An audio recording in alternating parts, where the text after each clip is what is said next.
m'appelle James Hervé, donc je suis instructeur de jiu-jitsu brésilien au Team No Escape, donc Académie de la Riva, du professeur Betinho Ramos. Mon parcours au niveau sport, ça fait déjà 15 ans que je pratique les arts martiaux. Donc j'ai commencé par le sambo, donc j'étais instructeur, ceinture noire de sambo. Donc au niveau titre, j'ai fait les championnats de France, donc j'ai gagné dans ma catégorie en moins de 81 et j'ai fait deuxième en absolute. Entre autres aussi, j'ai fait deuxième à l'Open de Paris. C'est le plus gros tournoi de sambo en France.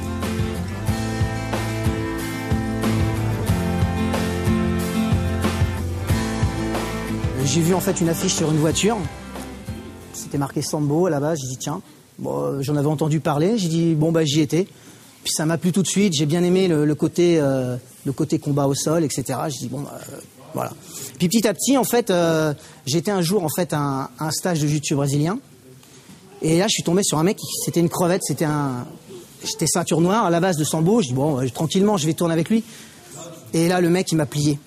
Le mec, il était ceinture blanche. Et j'ai dit, waouh, il y a un truc qui va pas. J'ai dit... Donc je me suis remis en question, j'ai fait des stages, j'ai bossé, et puis je suis arrivé après à un niveau un peu meilleur pour pas me faire avoir par des mecs qui étaient des crevettes, et j'ai compris le truc en fait. C'est vraiment l'art du faible contre le fort. C'est ça qui m'a plu en fait.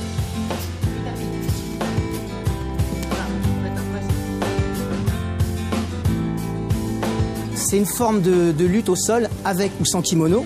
Donc dans ce cas-là, on utilise le terme grappling, donc qui permet en fait d'amener l'adversaire au sol et de le soumettre en fait par différentes techniques de finalisation, clé de bras, clé de jambe, étranglement, ce qu'on appelle les heel hooks. Et quand on va au sol, on y reste. C'est-à-dire que contrairement à d'autres sports où on va faire relever régulièrement, là on est au sol, on y reste et on travaille au sol et on essaye de passer la garde et finaliser son adversaire. C'est ça qui m'a plu en fait, ça s'arrête jamais. Le but du jeu, c'est de se servir de la force, en fait, ce qu'on appelle la force des leviers, en fait. C'est tout simplement, en fait, on est au sol, on va se servir des jambes, des bras. Et en fait, au moment où l'adversaire, vous sentez qu'il va être dépassé, son centre de gravité va être dépassé, hop, là, vous pouvez passer la garde, vous pouvez faire un sweep, ce qu'on appelle un renversement chez nous.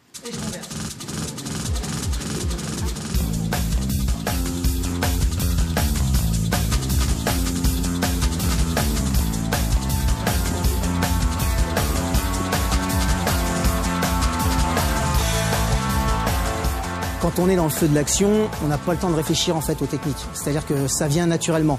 À force d'entraînement, on finit par acquérir tout un tas de techniques qui permettent de s'en sortir. Mais il faut savoir que le débutant, il est perdu. Il sait pas, il va vouloir forcer, alors que ça sert à rien de forcer. Chez nous, ça sert à rien. Les Brésiliens disent toujours nunca, nunca resista, jamais en force. Ça, c'est le maître mot. Donc, le débutant, mais il est perdu, donc il lui faut quand même des séances, s'entraîner un minimum pour pouvoir s'en sortir. Mais après, quand vous avez un peu l'habitude, oui, c'est machinal, vous faites vos techniques, vous vous en rendez même pas compte.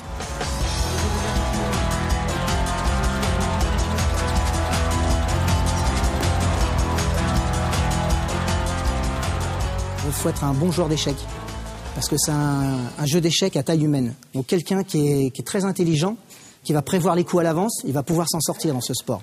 Si vous prévoyez qu'un seul coup, ça ne marchera pas. Donc c'est vrai que c'est des qualités, mais ça se joue dans la tête. Parce que la seule limite de ce sport, c'est votre imagination en fait. Il y a des techniques, et après, tout dépend de ce que vous en faites. Vous avez vos pièces, et vous les placez en fonction. Vous faites ce que vous voulez. Et après, des qualités de souplesse, mais ça, on les travaille, avec des exercices bien spécifiques. Et puis sinon, au niveau conditions, ça s'adresse vraiment à tout le monde, de 7 à 77 ans, quoi, vraiment.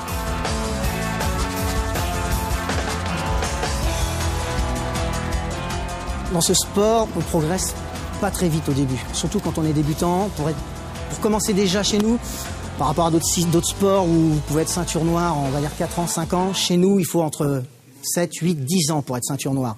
C'est très long parce que ça demande de la technique, il n'y a pas de kata, on ne demande pas des katas, de faire des choses répétées. Tout est basé sur le combat, sur la philosophie et sur les résultats en compétition. Donc c'est le professeur, notre maître, qui nous donne en fait les grades. Il dit voilà, toi tu mérites ta bleue, tu mérites ta violette, tu mérites ta noire, etc. Allez, action, c'est parti.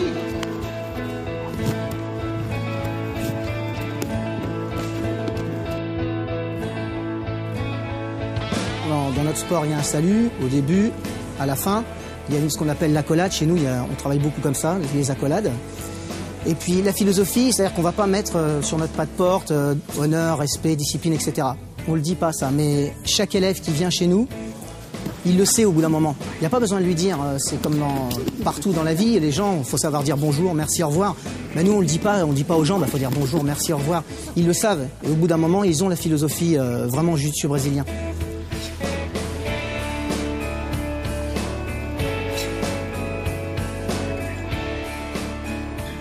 Le côté compétition, ça permet de devenir meilleur en fait. Parce que en jiu-jitsu brésilien, soit on perd, soit on apprend. C'est ça qui est important. Donc même si je perds, c'est pas grave, je vais apprendre. Je vais dire tiens, pourquoi j'ai perdu? Donc je vais pouvoir faire mon analyse, je vais faire ah oui, ok, il était meilleur sur la demi-garde, peut-être très fort sur la garde, les bonnes positions. C'est pas grave, je vais apprendre. Donc le but du jeu, c'est un long apprentissage. On apprend tout le temps dans ce sport. Perdre ou gagner, c'est pas important. L'important, c'est de progresser. Et on a toujours besoin des autres de toute façon pour progresser.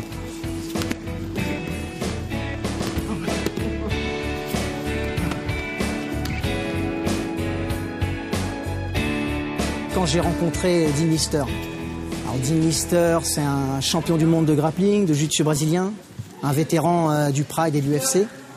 Et j'ai rencontré ce mec-là, c'est un mec extraordinaire. Il a une technique hors norme et le mec, il est gentil comme tout, il vient, il m'a parlé avec moi, j'ai tourné avec lui. Bon, il m'a mis une pilule, mais c'est pas grave, je me suis marré, mais mec super sympa.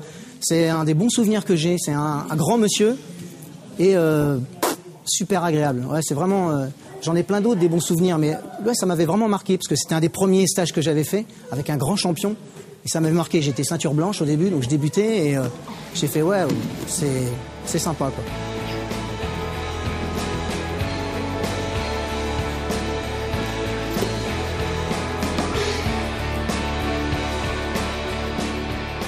Je suis d'un naturel calme, donc j'ai pas besoin de ce sport vraiment pour être calme dans la vie. Par contre, ça m'apporte un bien-être.